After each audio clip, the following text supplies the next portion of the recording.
It all started when my wife reconnected with her old friend, who had recently gone through a divorce. At first I thought it was a good thing. My wife seemed happier, more relaxed and excited to have someone to talk to. But soon I began noticing subtle changes. Her friend had a very negative view of marriage, and I could tell she was slowly planting ideas in my wife's head. The first real red flag came one evening when my wife casually brought up the concept of open marriages during dinner.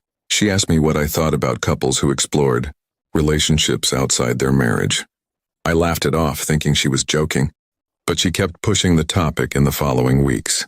Each time I told her I wasn't comfortable with it, but she brushed off my concerns as if I was being old-fashioned. Over time, she started spending more nights out, always claiming it was just girls' night with her divorced friend. I trusted her at first, but my gut started telling me something wasn't right. I would notice her being overly protective of her phone, smiling at late-night messages, and even dressing differently when she went out. The person I had known for years seemed to be slipping away from me. One night, I overheard part of her phone conversation.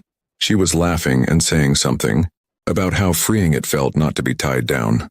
My heart sank because I knew she wasn't just talking about hanging out with friends.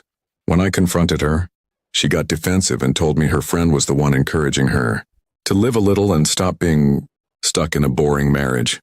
It broke me to hear that she thought of our life that way. I had always believed we had a strong bond, but her words made it clear she was entertaining ideas that went against everything we had built. She admitted that her friend had told her to consider cheating if I didn't agree to an open marriage. I felt betrayed, not just by her but by the fact she valued her friend's toxic advice more than my feelings. Soon enough, my suspicions were confirmed. I caught her sneaking back into the house late at night, and when I confronted her, she finally admitted she had been seeing someone else. She insisted it wasn't serious, just an experiment, as if that made it any less painful. I was shattered. The trust was gone and no excuse could fix that. The final blow came a few weeks later, when she sat me down and told me she was pregnant.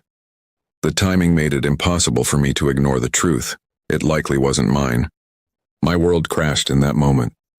She cried, saying she wasn't sure who the father was, and that she never meant for things to get this far. But intentions didn't matter. The damage was already done.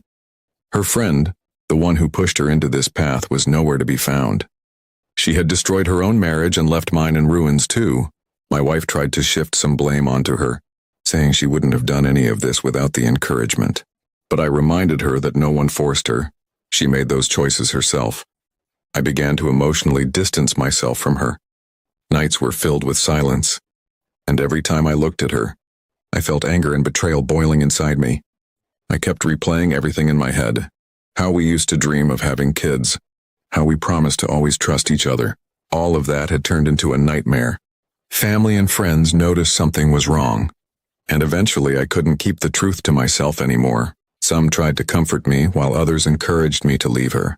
Deep down, I knew they were right. But I wasn't ready to make such a decision while my emotions were still raw. The pregnancy only made things more complicated. She wanted me to stand by her, regardless of who the father was, but I couldn't wrap my head around raising another man's child. Every time I thought about it, it felt like salt being poured into an open wound.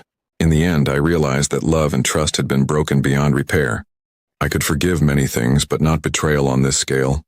I told her I wanted a divorce. She cried, begged, and blamed her friend again, but my heart was done. I couldn't live in a marriage where loyalty meant nothing. Now I'm moving forward piece by piece, learning to heal from the betrayal. It's painful, but I know I deserve better than someone who let another person convince her to destroy our marriage. The child may be innocent in all this, but the choices that led here were hers, and I refuse to carry the weight of her mistakes any longer.